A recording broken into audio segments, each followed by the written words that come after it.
आप सबको जय मसीह की सुबह के समय में एक वचन अध्ययन करेंगे जो दूसरी तीमुथियुस की पत्री दूसरे अध्याय के दूसरे वचन से है।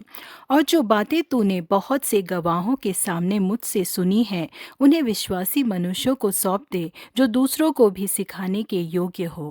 जेस्का हाइफिट्स नाम के व्यक्ति संगीत समारोह में वॉयलिन बजाने वाले एक वॉयलिनिस्ट हैं। उन्हें कैलिफोर्निया की यूनिवर्सिटी में म्यूजिक प्रोफेसर के रूप में कार्य करने के लिए न्योता दिया गया था और वो वहाँ पर प्रोफेसर के रूप में कार्य करने के लिए चले गए।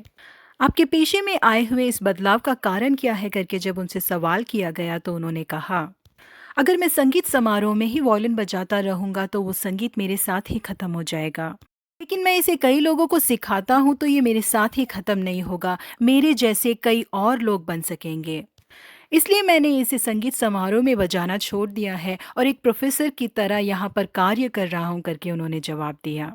जी हाँ, प्रिय परमेश्वर के लोगों, परमेश्वर ने हमें जिन प्रतिभाओं को दिया है, जिन गुणों को दिया है, यदि हम वो दूसरों को नहीं देते हैं तो वो हमारे साथ ही खत्म हो जाएंगे। लेकिन यदि हम अपनी प्रतिभाओं को दूसरों को सिखाते हैं तो हो सकता है कि कई लोग हमारी तरह बन सकेंगे। इसी तरह से हमें जो सुसमाचार दिया गया है उसे अपने पास ही रखे बिना सब लोगों को हमें देना चाहिए। केवल हम ही उस शांति और आनंद का अनुभव ना ले बल्कि दूसरों को भी उसे दें। वो लोग भी यीशु मसीह के प्रेम को जान लें और उसका अनुभव करें।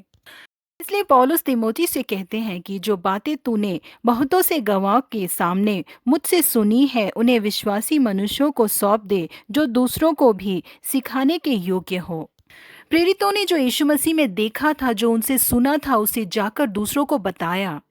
उसे उन्होंने अपने पास ही नहीं रख लिया बल्कि आने वाली पीढ़ी जाने करके उन्होंने एक पुस्तक के रूप में उसे लिखा है।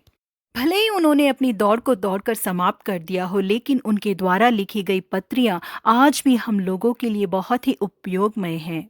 यहाँ प्रिय परमेश्वर के लोगों, हमने जो परमेश्वर से आत्मिक आशीषें और आर्थिक आशीषें पाई हैं उसे कैसे पाना चाहिए करके लोगों को बताना चाहिए।